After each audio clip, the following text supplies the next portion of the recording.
something in your nose. Sniffing that K, did you feel the hole? This video, we're going to be installing this Ethernet surge protector for my POE cameras. So you can skip along if you want to, but a little bit of a backstory. We've had a bit of a lightning incident last year. So we live here in coastal North Carolina, and one of my neighbor's house actually got burned down by a lightning strike. So my next door neighbor got a lightning rod installed, and literally a month later, both of our houses got hit. And so we had a ton of stuff got fried, right? So my garage door opener, the motherboard was fried. That was an easy fix. The GFCI outlets were blinking red, so that was also an easy fix. My HVAC system was messed up, so pretty much what we ended up doing, I got a whole house surge protector installed. One for my detached one-car garage, right, because it has its own sub panel. And the second one is right above the main panel of the house. My electrician made it nice and flush mount, so I can check the light whenever I want. And if it's ever turned off, that just means it's done its job and I got to replace it. So I think it was like $300 each, plus labor included. Oh yeah, if you can believe it, this is installed on the second floor, new construction. So yeah, that's kind of stupid, but all right. And so the crazy part is this could have been way worse, but I was smart enough to think, hey, let me install fiber optic cable between the house and a detached garage, and I could have been way worse, right? Because if I ran Ethernet, this has some copper in it, and it would have fried a ton of electronics between both homes. But this is just glass inside, so one less thing to worry about, right? So super thankful. But what ended up happening was one of my POE cameras actually got affected. And the weirdest thing, obviously, it stopped working. The Ethernet port stopped working. But all of these 10-port Ethernet, with these 10 Ethernet ports here, they got locked into 100 meg service. I cannot get them to register gigabit. No matter what I did, the rest of them were fine. So as it turns out, this Ethernet switch also started boot looping about a month ago. So you know what? I told myself I'm going to protect my investment and get an Ethernet POE surge protector, right? And so, yeah, we're going to install it.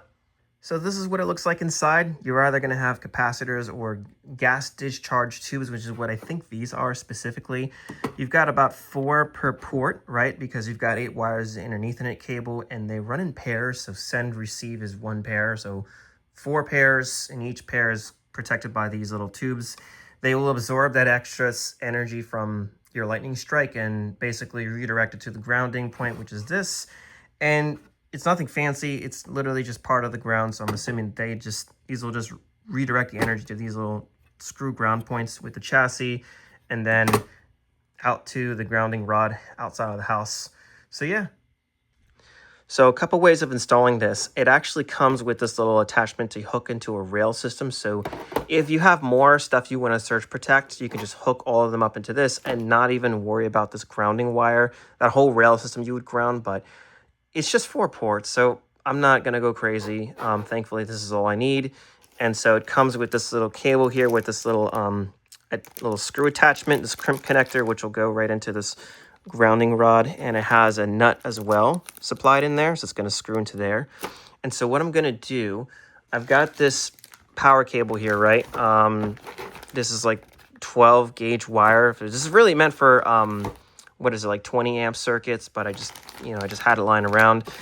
People kind of say various things, but I'm just gonna use this 12 gauge wire. I'm gonna take one of these cables and use this to run this from this device here out to the outside, because you're gonna need to ground it. So I have this galvanized steel pole here, which you can buy them from Lowe's. You could use copper too for 26 bucks, but I got galvanized because I don't really know if I'm going to be using this in, 15 years. So, because that's the thing, you have to ground this outside externally. And here's the kicker. I already have an electric panel on this side of the garage, but all of my Ethernet equipment is kind of located down here. So what I'm going to do is basically, install everything here and use this cable to run a grounding wire from here outside the house to that grounding pole. So we're going to install all of that. We're going to test this out first, and then we're going to bury that there real quick and then hook it all up together. So I have these little drywall screws here. I got 6 of these washers, might add another one. to space this away from the wall because this is going to be really hot if it gets hit by lightning. And back there is all plywood, so you know, wood can ignite. So yeah, that'll keep it away from the wall a little bit. So one on each side there. Use this really long extendo to try to get a little in there. I'm gonna start digging 12 inches at minimum. And I got this little extendo rod that I'm gonna try and make an initial hole. And the hammer didn't do much, but being that this is sand, I literally just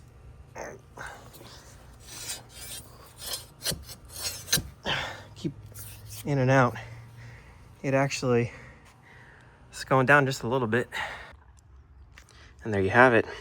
So what you can do is use a hose to water this in here, and you can kind of get a little further in there, but you are going to need at the end of the day a mallet. This is a 10-pound one, and a lot of hammering, and basically try to bring it low enough so it doesn't interfere with the rest of the lawn. Now I'm going to caulk the hole to a silicone, so I'm not going to have to worry about water going in. And I got one of these little ground clamp, so I'm going to ground this cable. I'm actually buried a little trench in here, and so everything is going to be all underneath the grass. And there you have it. Trench is digged, and this was a fun time screwing that in, but yeah, we're good to go. I'm going to test the grounding inside, and if we're good to go, we're going to bury this and call it a day. So the very last step is testing to make sure it's actually hitting ground.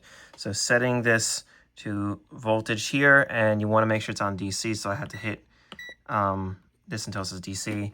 What you're supposed to do is put this into the grounding out part of your outlet, and then this, you can touch on your saw if you should be registering like 0.2 volts.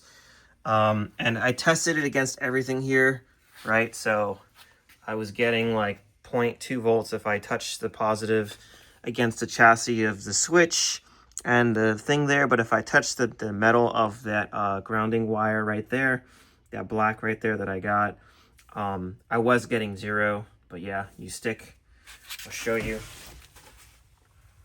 Don't know how accurate this is, but so far seems to work well for me.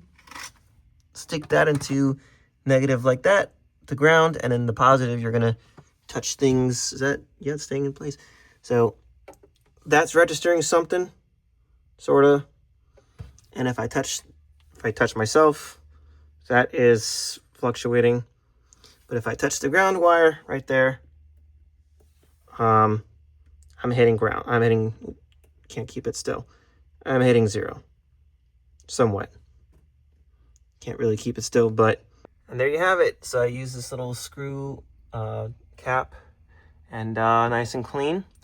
And the only thing to worry about is outside. You just want to make sure you maybe put some kind of protective so you don't accidentally destroy the cable with a weed whacker. But yeah, let me know if there's anything you guys want to see. But yeah, so far it looks good. Nice and clean.